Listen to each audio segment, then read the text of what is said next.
미리 보는 출애굽기 강의 통독 3일차입니다. 오늘이 작심 3일인데요. 오늘부터 또 작심 3일 하셔서 이번 한 주 말씀 안에서 승리하는 여러분들이 되시기를 축복합니다. 오늘 본문은 출애굽기 8장에서 11장까지의 내용입니다. 애굽을 강타한 10가지 재앙에 대해서 나와 있습니다. 제가 신대원 입시 준비할 때 앞글자 따서 외웠거든요. 피, 개, 이파, 악도구, 매흑장. 뭔지 대충 감이 오시죠? 이 열재앙을 보면서 우리는 좀 어떻게 바라봐야 될까? 좀 그런 포인트를 가지고 오늘 좀 성경 개관을 해보도록 하겠습니다. 이 열재앙 대체 왜 하나님이 주신 걸까? 첫 번째는 그 이스라엘 안에 있는 그 우상을 제거하는 과정이 이 열재앙의 과정이었습니다. 그러니까 첫 번째 나일강이 이렇게 피로 변하잖아요. 그러니까 나일강은 하피신, 그러니까 당시의 생명과 풍요로움을 상징하는 이집트의 신 중에 하나였습니다. 그리고 또 개구리 재앙, 이거는 당시에 이 개구리 머리를 한 신의 이름인 헤켓. 그리고 다섯 번째 재앙, 이 생축, 그 가축들의 죽음은 그 황소신인 아피스, 이 신들을 상징했던 것 같아요. 그리고 마지막 열 번째 재앙 죽음이 장자 죽음 아니었습니까? 이게 그 당시 태양의 아들이라고 불렸던, 살아있는 신이라고 불렸던 이 파라오의 아들의 죽음 아니었습니까? 그러니까 이스라엘 백성들은 400년 동안 애굽에서 오랜 시간 문화에 노출돼 있다 보니까 당시의 문화와 또 기복 신앙에 깊이 젖어 있었습니다. 그래서 하나님은 결심하신 거예요. 출애굽하기 전에 그들 안에 있는 우상부터 제거해야겠다. 그래서 우상의 문제를 하나씩 하나씩 제거해 나가시는 게 바로 10가지 재앙입니다. 출애굽기 12장 12절에도 보면 장자 죽음 재앙이 마치고 나서 이렇게 기록이 되어 있습니다. 애굽의 모든 신을 내가 심판하리라.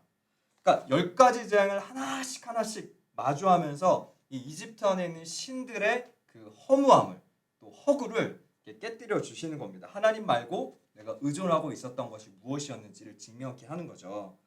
우상의 특징이 뭘까요? 막 다 갖다 바치게 만들지 않습니까? 우리의 시간, 또 열정, 재능. 근데 문제는 만족을 줄 것처럼 우리에게 약속을 하지만 만족을 주지는 않습니다. 줄 것처럼 끌어가지만 주지 않아요. 약속하지만 줄 수 없는 신. 그게 바로 우상입니다. 하나님은 이 이스라엘 백성 안에 있는 세상 논리를 깨뜨리시려고 이 10가지 재앙을 사용하시는 겁니다.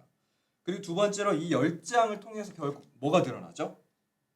이 재앙을 통해서 하나님이 이 땅의 주권자라는 것을 깨닫게 하십니다. 그리고 얼마나 이스라엘 백성들 입장에서는 통쾌했겠습니까? 그리고 또 두려웠겠습니까? 이스라엘 백성들에게 신앙적인 이 자긍심을 회복시키는 계기가 됩니다. 11장 3절에 보면 이렇게 나와 있습니다. 여호와께서 그 백성으로 애굽 사람의 은혜를 받게 하셨고 그 사람 모세는 애굽 땅에 있는 바로의 신하와 백성의 눈에 아주 위대하게 보였더라.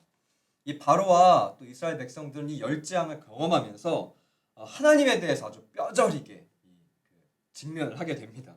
그러니까 당연히 시선이 바뀌고 해석이 바뀌었을 수밖에 없겠죠. 이 여기서 이제 아주 크게 보였다, 이거 굉장히 매우 크게 보였다라는 뜻인데 그 이집트 벽화들 보면은 좀 중요한 거 크게 이렇게 막 그리잖아요. 그런 의미인 겁니다.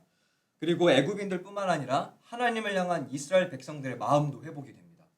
400년 만에 갑자기 선지자 나타나서 하나님 믿으라고 하는데 믿었겠어요? 아마 하나님 살아 계신 거 맞아? 애굽의 바로가 더 힘센 존재 아니야? 근데 그거 하나님이 이제 다 회복시켜 주시는 과정입니다.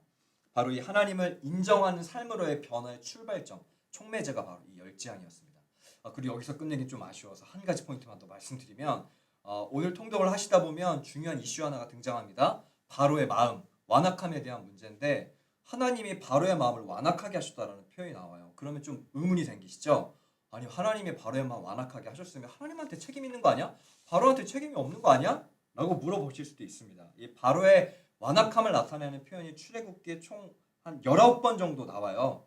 근데 이 완악함을 나타내는 데 사용된 히브리어 단어는 3개로 분류가 되어 있습니다. 하자크, 카시자, 카베드. 이 단어들은 주어에 따라서 하나님이 주어인 경우, 바로가 주어인 경우, 바로의 마음이 주어인 경우. 자, 근데 참 재밌는 것은 첫 번째부터 5번째 재앙까지 그 완악함의 주어는 바로의 마음입니다. 마음 자체가 완악한 거예요. 하지만 6번째 재앙부터가 하나님이 주어입니다.